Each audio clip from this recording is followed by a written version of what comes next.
Let me ask you something. Have you ever looked out your kitchen window after a long work trip, just hoping to see your own quiet piece of earth, only to find someone's dropped 6 massive solar panels smack in the middle of your yard? I'm talking industrial-sized, like something you'd see on a farm, not your peaceful 2-acre meadow. Because that's what I came home to. No warning, no neighborly heads up, just an eyesore, glittering in the morning sun where wildflowers used to be. Yeah, I know most people would think I'm joking, or that I'm the one being dramatic. But let me walk you through how this whole mess unraveled. Because even now, sometimes I laugh, sometimes I want to pull my hair out, and sometimes I just stare at that patch of grass and think, how do people get like this? So, here's the setup. My grandma passed away a couple years back, and I was lucky she left me her house, which came with a chunk of land that realtors called a buffer lot. That's just a fancy way of saying a beautiful meadow nobody really uses, but everyone likes to look at. For me, it was the spot I'd always planned to build a little workshop, maybe something for when family comes to visit, you know? Nothing wild, just mine. Separating my place from a neighbor's property is this old stone wall, kind of lopsided, half covered in ivy. If you know what you're looking for, the boundary is clear as day. But that's the thing, some people pretend not to know what they're looking at when it suits them. The neighbor in question? Let's just call her Karen. Cliché, I know, but honestly, I don't have a better name for the way she handled herself. She moved in a few years ago, waved politely, seemed normal enough. Her husband mostly kept to himself. Karen, though, let's just say, she always knew what everyone else should be doing. Flash forward to about 8 months ago. My company sent me off for a 2-week stint, the longest I'd been away since moving in. I came home late Sunday, totally wiped, and something fell off when I pulled in. Couldn't place it at first. Just figured, hey, maybe the neighbors did a little gardening. Next morning, I'm brewing coffee. Glance out the window and there they are. These solar panels. They weren't small, either. 6 of them, perfectly lined up, right where the sun hits best. And not even close to the stone wall, these things were 30 feet inside my side of the line. I'll be honest with you, for a second I actually wondered if I was losing it. I walked out, still in my slippers, thinking maybe there was some mistake. Maybe a contractor misread a map. But nope, there was a neat trench cut through my grass, wires running all the way back to Karen's house, concrete pads poured, everything done real professional. Like someone planned it for months. And there, flapping in the breeze, a permit from the county, except it had Karen's house number, not mine. You ever stand in your own yard, looking at something so wrong that your brain just kind of freezes? That was me for a solid 20 minutes. I checked my property docs, had everything scanned from when Grandma almost sold the place. No question, the meadow's mine. Always has been. So I did the reasonable thing. I walked over, tried to keep it friendly. Maybe, just maybe, Karen thought she had some old deal with my grandma. Stranger things have happened, right? She answered the door, looked at me like she'd been waiting for this. I told her about the panels, asked if there was something I should know. She grinned this smug little smile and says, "Oh, you noticed? I figured you would." Starts talking about saving the environment, lowering her bills, doing the world a favor. I try to point out as gently as I can that the panels are, well inside my property. She laughs. She actually laughs. Tells me I should thank her because now my view is improved. That empty grass? Boring. Solar panels? Modern art, apparently. But then she hits me with this. There's a law. If you use and improve land, it becomes yours. Finders keepers for adults. I swear, I almost lost it right there. I tried to explain how ownership actually works, but she was having none of it. Said she'd done her research, adverse possession, she calls it. As if spending $25,000 on someone else's land gives you a deed. When I said, "Hey, these panels need to go," her smile dropped. Suddenly it's, "You better not touch my equipment.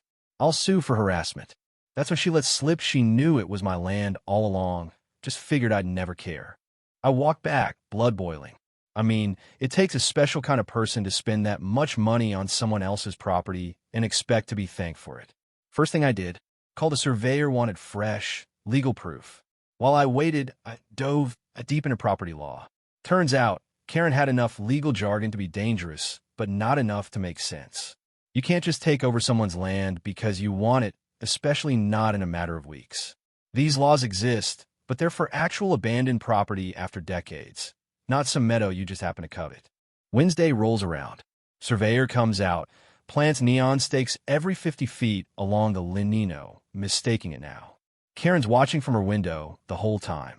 When the surveyor gets near the panels, she comes outside, arms crossed, face set. Doesn't say a word, just glares. Now armed with the survey, I call the solar company listed on the permit. To their credit, they're helpful, surprised, but helpful. Turns out, Karen had given them a fake survey, edited on her computer, to show her yard magically expanded right into my meadow. The company took her word for it, which I guess is lesson number 1 in never trust, but always verify. The project manager calls me the next day, basically apologizing and saying they got to talk to legal. I'm documenting everything now, photos, notes, the whole 9 yards. I even write Karen a formal letter, certified mail. Panels need to go, 30 days, all that. Karen replies with a handwritten note that's honestly a masterpiece of passive-aggressive legalese. She says she knows her rights, that since she's improved the land, I have to compensate her if I want the panels gone. Also, apparently, I'm a selfish, anti-environmental Neanderthal for not bowing to her green vision. My lawyer friend nearly choked laughing when he read it. Said Karen's got it exactly backwards on the hook for trespassing and possibly property damage. He sent me to a property law specialist who walks me through my options. We can demand immediate removal, sue for damages, or at worst, I didn't see coming offer her a lease at market rate. Let her pay for her own mistake. So we try that. My lawyer drafts an official lease offer.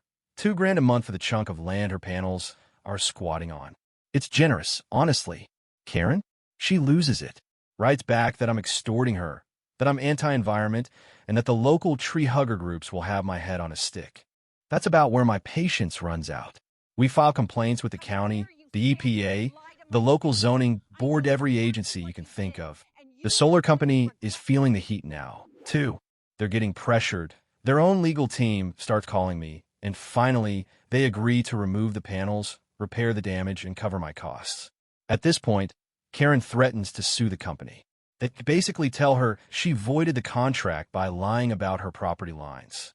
The county revokes her permit. The EPA points out the trench was dug without the right paperwork. It all comes crashing down. 6 weeks after I first spotted the panels, the solar crew comes to take them down. I'm home that day, standing in my yard as they pull every last bit out of the ground, refill the trench, reseed the grass. Karen's outside the whole time, making angry phone calls and glaring like she can set the world on fire with her eyes. You ever see someone realize they just lost $25,000 because they try to be clever? There's a weird satisfaction to it. She even tries to block the truck with the panels, and the manager tells her straight, "You interfere, you're getting charged with obstruction." By sunset, my meadow is mine again. Only signs of the ordeal are some fresh grass and bright pink survey stakes. But I wasn't about to just let it go. I'd lost weeks of time, money, sleep, so my lawyer filed a lawsuit for trespassing, property damage, and unjust enrichment. The solar company settled fast, paid my costs, and a bit extra for the headache. Karen? She filed a counterclaim that I'd interfered with her constitutional right to renewable energy and caused her emotional distress. No, seriously. That's what she argued in court. We went to mediation. The mediator, retired judge, basically told Karen she was dreaming. 6 weeks of squatting on someone else's land isn't even close to adverse possession. Her lawyer tried to be reasonable, but Karen dug in. So, off to trial we went. My case? Rock solid. Survey, photos, even her admission that she knew it wasn't her land. Her lawyer argued the boundaries were unclear because of an overgrown stone wall.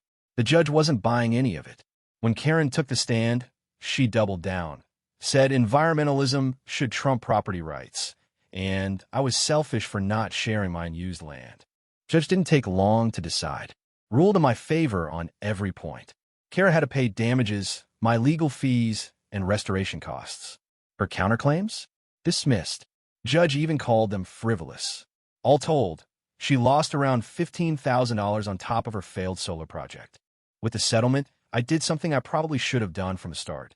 I built a cedar fence along the whole line, tall, sturdy, perfectly legal, 1 inch inside my boundary. Karen was livid, filed more complaints, but I'd pulled every permit. She hated that fence, said it blocked her view and ruined her property value. Which, yeah, That's the idea. Funny thing is, the fence actually made my meadow feel more like mine than ever. For the first time, I could sit outside and enjoy my coffee, no angry eyes on me. Karen tried to resell her solar panels, took a huge loss. Not long after, her house went up for sale. New neighbors moved in a nice couple who, thankfully, respect fences. I learned a lot looking back. The biggest thing? Document everything, and don't try to handle this stuff alone. Boundaries are there for a reason, and some people, if they think you're not watching, will try to push right through them. But there are consequences. Karen's little scheme cost her tens of thousands, and now she can only wonder what's behind my fence. So what would you have done? Would you have offered a lease like I did? Gone nuclear from the start? Is there a line where being green stops justifying stepping on someone else's rights? I'd love to hear your take. Maybe you've got your own neighbor from hell story. Go ahead, share your thoughts, or tell me if you've ever had to put someone in their place. Boundaries, they matter in more ways than one.